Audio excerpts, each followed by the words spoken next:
Primeira coisa, estudar essas mudanças de cenário. Porque, olha só, se nós temos ali uma mudança de área, era uma área verde, que agora é um loteamento cheio de casa, asfalto, concreto, telhado. Se mudou essa área, o que vai mudar nas nossas equações aqui de análise, né? Principalmente para microdrenagem, onde a gente vai encaixar mais a nossa drenagem sustentável. Vai mudar um parâmetro que se chama coeficiente de runoff, conhecido como a letra C aqui, tá? Esse coeficiente de runoff, ele varia de 0 até 1. Quando 0 quer dizer que é totalmente permeável aquela bacia, e 1 quer dizer que é totalmente impermeável aquela bacia. Então, entre 0 e 1 tem vários números quebrados aí, tá? Então, se eu tinha um cenário anterior com um coeficiente de runoff de uma mata ali de 0,3, 0,35, e agora eu modifiquei aquele local, né? E agora eu tenho casas, edificações, pavimentos, asfalto, tudo mais. Eu tenho essa modificação, meu coeficiente de runoff, ele aumenta. De 0,3, ele pode chegar a 0,9, 0,85, tá? E qual que é o problema dele aumentar? Porque nessa equação aqui, ó, do método racional, para a gente calcular justamente a vazão de pico, nós temos C vezes I vezes A. I é a intensidade de chuva.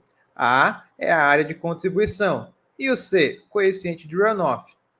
Então, se eu avalio o cenário inicial, ou seja, o cenário verde, né, eu teria um C baixo. Como ele está multiplicando, eu teria uma vazão menor. Ok? Agora, se eu estou avaliando o cenário futuro, eu já tenho um C maior. E se eu tenho um C maior, eu tenho uma vazão de pico também maior.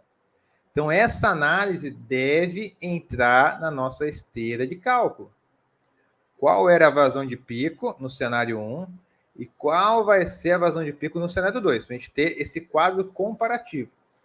Isso se expande para uma análise de grandes áreas também, onde nós não utilizamos mais o C, o coeficiente de runoff, mas nós utilizamos o CN, que é o Curve Number, que é uma outra metodologia que também vem de encontro, né, com uso e ocupação de solo, mas também leva em consideração outros parâmetros de umidade, tipo de solo, né, mas vem de encontro também com essa permeabilidade da bacia. Então, essa análise, tanto pelo C ou pelo CN, dependendo do método que nós vamos aplicar, precisa ser feita. Cenário 1 e cenário 2. Qual é o aumento de vazão que está acontecendo ali? Tá certo? A análise do tempo de concentração, análise da intensidade de chuva, né? Ou seja, se eu tenho mudanças no meu terreno, que a água escoava de forma bem mais lenta, infiltrava bastante, escoava de forma lenta, e agora no cenário 2, eu tenho um cenário onde está cheio de sarjeta, de boca coletora, de rede de drenagem. A água ela escoa nesse cenário 2 com muito mais velocidade, porque ela está passando por um meio já consolidado e muito liso, que é o concreto. Então, se ela passa com muita velocidade na minha bacia, o que acontece com o tempo do trajeto? O tempo diminui.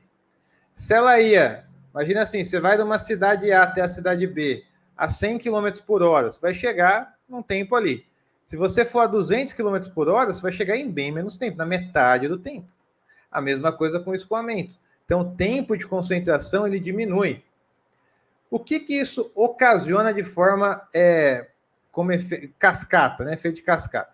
Se a duração aqui, se o tempo de concentração diminui, a minha intensidade de chuva aumenta, tá? Então, é proporcional. Eu diminui o tempo de concentração, a minha intensidade de chuva fica mais crítica na minha análise. Se a minha intensidade de chuva fica mais crítica, a minha vazão de projeto também aumenta. Por quê? Olha só, lembra que a equação no método racional, que a gente viu C, que é o coeficiente de runoff, que varia, o I também está multiplicando, que é a intensidade de projeto. Então, se essa intensidade também aumenta, aí, meu amigo, a vazão também vai aumentar. Então, perceba o efeito cascata que acontece, né, nessa análise aqui ideológica do cenário 1 e cenário 2.